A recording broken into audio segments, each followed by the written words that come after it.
मोदी सरकार ने पहले धर्म के नाम पर दोस्तों लोगों को बांटा, उसके बाद दोस्तों अब जातिवाद के ऊपर यहां पर मैटर चल रहा है। आपको पता होगा दोस्तों अभी काफी चर्चा में यूजीसी का जो मैटर है वो चल रहा है कि भाई जो सामान्य वर्ग है उनके लिए कुछ अलग गाइडलाइंस रहेंगी, उनके लिए अलग नियम और रूल रहेंगे और बाकियों के लिए कुछ अलग रहेगा दोस्तों, ठीक है। तो इस तरह का उनका जातिवाद चल रहा है मोदी सरकार का। अब दोस्तों सुप्रीम कोर्ट की तरफ से उनको तमाचे पर तमाचा पड़ रहा है दोस्तों, फिर भी इनको शर्म नहीं है और ड्रीम 11 का ये जो एक्ट लेकर आए थे ना और ये जो कानून इन्होंने बनाया हुआ है इस पर भी दोस्तों इनको तमाचा पड़ने वाला है। आज नहीं पड़ेगा कल पड़ेगा और ये केस जो चल रहा है सुप्रीम कोर्ट में, ये केस दोस्तों कंपनियां जीतने वाली है। और जो मेरे सुप्रीम कोर्ट के वकील के साथ बातचीत भी हुई थी वहां पर भी दोस्तों उन्होंने बोला था कि कंपनियां इस केस को जीतने वाली हैं। और कैसे जीत सकती हैं दोस्तों, आज मैं काफी चीजें यहां पर क्लियर करने वाला हूं कि 2026 में मोदी सरकार की दोस्तों नींव यहां पर हिलने वाली है।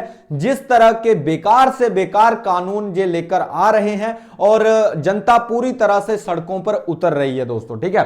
तो यहां पर वीडियो काफी ज्यादा इंपॉर्टेंट है, क्यों कंपनियां इस केस को जीतने वाली हैं, किस तरह से ड्रीम 11 की वापसी होगी, देर लग सकती है पर यहां पर दोस्तों कंपनियां इस केस को जीतने में काफी ज्यादा सक्षम है दोस्तों, ठीक है। सबसे पहले दोस्तों अरावली वाला जो मुद्दा था ना, यहां पर भी दोस्तों सरकार का फेलियर नजर आया। यहां पर भी लोग सड़कों पर उतर गए, ठीक है, काफी ज्यादा यहां पर भी प्रोटेस्ट किया गया और मोदी सरकार को दोस्तों मुंह की खानी पड़ी अरावली वाले मुद्दे में। और सुप्रीम कोर्ट ने क्या क्या बोला था अरावली वाले मुद्दे में वो भी मैं आपको बताऊंगा। और यहां पर जो ड्रीम 11 वाला जो केस है ना, इस पर भी दोस्तों सुप्रीम कोर्ट की इसी तरह की टिप्पणी आने वाली है, क्योंकि यह भी अनुच्छेदों के खिलाफ है, मतलब संविधान के खिलाफ है। और सुप्रीम कोर्ट यही देखता है कि कौन सी चीज संविधान के पक्ष में है और कौन सी चीज जो है संविधान के खिलाफ है।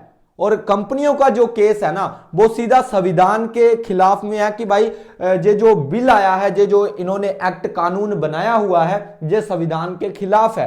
तो उनके पास काफी तगड़े सॉलिड पॉइंट हैं, एविडेंस हैं और काफी कुछ है दोस्तों, ठीक है। अब जहां पर यूजीसी बिल आया है इस पर दोस्तों स्टे लग चुका है। स्टे इसलिए लग चुका है क्योंकि भाई लोगों ने धरना प्रदर्शन करना स्टार्ट कर दिया और सबसे बेकार काला कानून इसको बताया जा रहा है। और मोदी सरकार द्वारा दोस्तों पहले धर्म पर बांटने की नीति थी, ठीक है, जो हिंदू मुस्लिम कर करके सबको बांटा इन्होंने। फिर इन्होंने क्या किया कि भाई अब जो है हिंदू मुस्लिम वाले तो समझ रहे हैं कि भाई हमको बांटा जा रहा है। अब इन्होंने क्या किया कि भाई जो हिंदू है उनके ही बीच में दोस्तों दरार डालना स्टार्ट कर दी। अब जो नियम इन्होंने बनाए थे उसमें भी दोस्तों सामान्य वर्ग को अलग कर दिया। और मैं आपको बता दूं जो सामान्य वर्ग है, जैसे मान लो जनरल कास्ट जो आती है, उसका 53% वोट मोदी सरकार को पड़ता आया है। 2019 में भी दोस्तों सबसे ज्यादा राजपूत और ब्राह्मणों ने मोदी सरकार को दोस्तों वोट दिया है, जनरल कास्ट ने, ठीक है। और 2000 जो आपका उसके बाद भी जो इलेक्शन हुए थे उसमें भी दोस्तों लगभग 52 के आसपास जो वोटिंग गई थी, जो वोट किया गया था, वो भी जो जनरल कास्ट थी उन्होंने 52% वोट किया था मोदी सरकार को। अब दोस्तों उनका गुस्सा यहां पर देखने को मिल रहा है क्योंकि सबसे ज्यादा वोट जो जाता है वो जनरल कास्ट का ही जाता है दोस्तों मोदी सरकार को, ठीक है। और जिस तरह का इन्होंने बिल लाया है ना, इस पर भी दोस्तों सुप्रीम कोर्ट की तरफ से इनको झटका लगा है। किस तरह से लगा है और ड्रीम 11 की वापसी किस तरह से होगी वो मैं आगे बताऊंगा, क्योंकि ये भी केस ना उसी तरह का है दोस्तों। आगे आपको सारी चीजें पता चलेगी, वीडियो काफी ज्यादा इंपॉर्टेंट है दोस्तों। सबसे पहले यूजीसी पर सरकार को झटका, शिक्षा मामला। मुख्य मुद्दा क्या था, सरकार ने यूजीसी के जरिए नियम बनाए जो विश्वविद्यालयों की स्वायत्तता पर असर डालते थे, ठीक है, स्वायत्तता पर असर डालते थे। अब दोस्तों जो ड्रीम 11 वाला केस है उस पर भी दोस्तों नियम का कुछ इस तरह का आपने सुना होगा।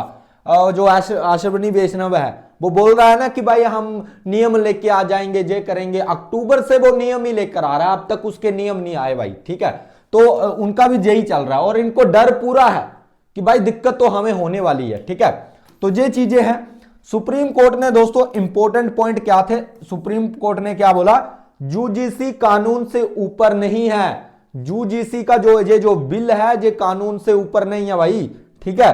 तो ये चीजें सुप्रीम कोर्ट द्वारा बोली गई और जो सीजीआई है इन्होंने ही ये चीजें बोली हैं। और जो ड्रीम 11 वाला केस है वो भी दोस्तों सीजीआई के पास ही है, ठीक है, चीफ जस्टिस ऑफ इंडिया, ठीक है, ध्यान रखना। नेक्स्ट सुप्रीम कोर्ट ने क्या बोला, विश्वविद्यालयों को अकादमिक आजादी मिलनी चाहिए, मनमाने नियम छात्रों के अधिकार छीनते हैं, शिक्षा मौलिक अधिकार, आर्टिकल 21A। और जो हमारा ड्रीम 11 वाला मुद्दा है वो कौन सा है, आर्टिकल 19A। ये कितना है, 21A। तो यहां पर सुप्रीम कोर्ट ने बोला है कि शिक्षा मौलिक अधिकार आर्टिकल 21A से जुड़ा है। तो जो हमारा ऑनलाइन गेमिंग वाला है वो मुद्दा आर्टिकल 19A से जुड़ा है दोस्तों, ठीक है। तो ये चीजें ध्यान रखना। सरकार नियम बना सकती है पर संविधान के ऊपर नहीं जा सकती दोस्तों, इस पॉइंट को नोट डाउन कर लेना। सुप्रीम कोर्ट द्वारा बोला गया कि भाई सरकार नियम तो बना सकती है, कानून तो जहां पर नियम बना सकती है पर संविधान से ऊपर नहीं जा सकती दोस्तों। आप बिल लेकर आ सकते हो पर आप जो है संविधान के ऊपर नहीं जा सकते, आप कानून लेकर आ सकते हो पर संविधान से ऊपर कोई कानून नहीं है, यहां पर दोस्तों सुप्रीम कोर्ट का कहना है दोस्तों। और जो इन्होंने कानून बनाया हुआ है अभी ग्राउंड लेवल पर नहीं आया है, ड्रीम 11 रिलेटेड ऑनलाइन गेमिंग जो लाए थे जे, तो ये भी दोस्तों संविधान से ऊपर नहीं है, इस बात का ध्यान रखना।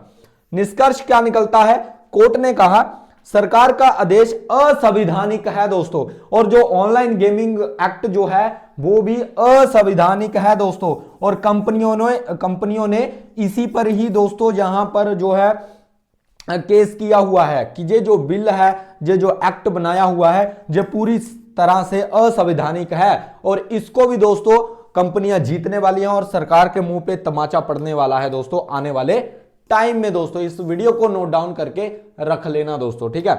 नेक्स्ट है दोस्तों अरावली वाले केस में क्या हुआ था। अरावली वाले केस को सरकार को झटका लगा था, जे भी सरकार ने उल्टे सीधे काम करना स्टार्ट किए, क्योंकि सरकार ने अरावली क्षेत्र में निर्माण वाला कार्य किया, माइनिंग जो कमर्शियल प्रोजेक्ट, ठीक है, उसके बाद को मंजूरी दे दी। भाई क्यों मंजूरी दे दी, ठीक है ना। अभी यहां पर मैं चीजें आपको काफी क्लियर करने वाला हूं कि भाई इन्होंने किया क्या था, इन्होंने क्या किया, कोर्ट ने क्या बोला, अरावली नेचुरल बैरियर है, रेगिस्तान को रोकती है दोस्तों, ठीक है, पर्यावरण संरक्षण संविधान का हिस्सा है, आर्टिकल 48A। और आपको पता है हमारा जो केस है वो भी अनुच्छेद के खिलाफ इन्होंने एक्ट लाया है दोस्तों। और सरकार विकास के नाम पर प्रकृति नष्ट कर सकती है, ठीक है, और सस्टेनेबल डेवलपमेंट जरूरी है, अवैध माइनिंग अपराध है दोस्तों। निष्कर्ष क्या निकला, कोर्ट ने कहा कि भाई अरावली को नुकसान पहुंचाने वाला कोई भी फैसला गलत है दोस्तों, ठीक है। तो यहां पर भी दोस्तों सरकार को अपने मुंह की खानी पड़ी थी दोस्तों, और ये मोदी सरकार का फेलियर है दोस्तों लगातार। अब बात करते हैं दोस्तों आरएमजी की, रियल मनी गेमिंग, ठीक है। इसमें क्या है, अब यही मॉडल दोस्तों आरएमजी पर भी लागू होगा।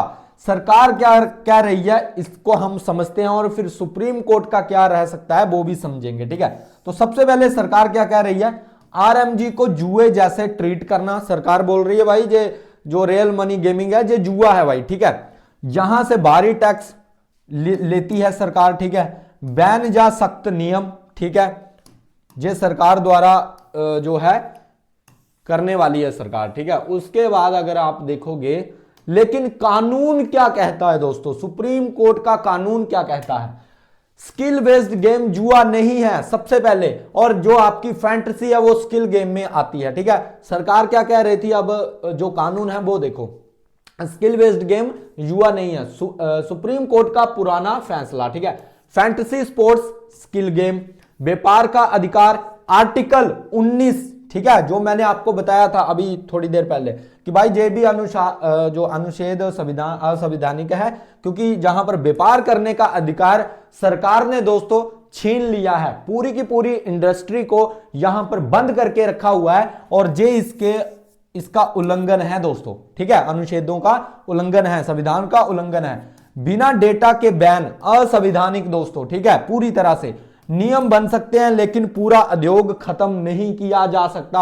आप रेगुलेशन कर सकते हो, रेगुलेट कर सकते हो। आपने पूरे पेमेंट गेटवेज को बंद करके रखा है, कंपनियों को लॉस में डाल दिया है।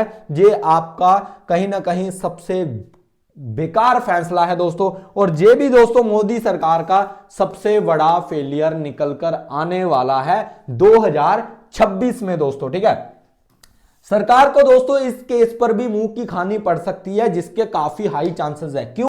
क्योंकि स्किल गेम पर बैन, ठीक है, ये कोर्ट कभी भी नहीं चाहेगा। और अगर कोर्ट अभी बदल गया तो भाई फिर कोर्ट का क्या ही भरोसा है। कोर्ट पहले कौन सा बयान देता है, गेमिंग को स्किल बेस में डालता है, अब इसमें वो उलट नहीं सकता। ठीक है, तो यहां पर स्किल गेम पर इन्होंने सीधा बैन डाल दिया। सीधा व्यापार रोकना, ये भी दोस्तों कहीं ना कहीं गलत है सुप्रीम कोर्ट की नजर में। ठीक है, बिना ठोस वजह पर भारी टैक्स लगा के रखा हुआ है, तो ये भी दोस्तों गलत है। ठीक है, तो काफी चीजें हैं यहां पर दोस्तों जो संविधान के खिलाफ हैं इस एक्ट में, ये जो ऑनलाइन गेमिंग का जो इन्होंने एक्ट बनाया हुआ है। बाकी दोस्तों इनको जगह जगह पर ना तमाचे बज रहे हैं दोस्तों, आपने देखा होगा किस तरह से जूती परेड सब कुछ हो रहा है इनका, पर इनको शर्म नहीं है दोस्तों। फिर भी उल्टे सीधे जातिवाद कर लो, धर्म के नाम पर, तू हिंदू है तो तू राम है, तू अगर मुस्लिम है तो तेरा ये है वो, मतलब हिंदू मुस्लिम को लड़ाना और राजनीति करना और वोट को खींचना, यही एक्चुअल में मोदी सरकार के पास अब रह चुका है।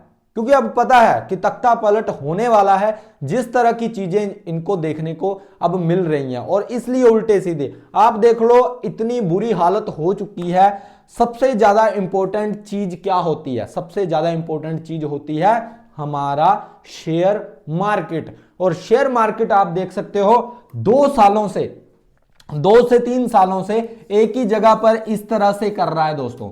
ठीक है, आप अगर बाकी मार्केट्स को कंपेयर करोगे तो यहां पर मैं काफी चीजें आपको बताता हूं दोस्तों। यहां पर अगर मैं आपको बता दूं जो बाकी के मार्केट हैं, चाहे हम यूएसए की बात करें, ठीक है, चाहे हम चाइना के मार्केट की बात करें, ठीक है, चाहे हम फिर किसी अदर के मार्केट की बात करें, उनमें कहीं ना कहीं दोस्तों ग्रोथ यहां पर देखने को मिल रही है। पर हमारा जो मार्केट है ना, हमारा रुपीज भी डाउन जा रहा है दोस्तों, हमारा रुपया भी गिरता जा रहा है काफी टाइम से।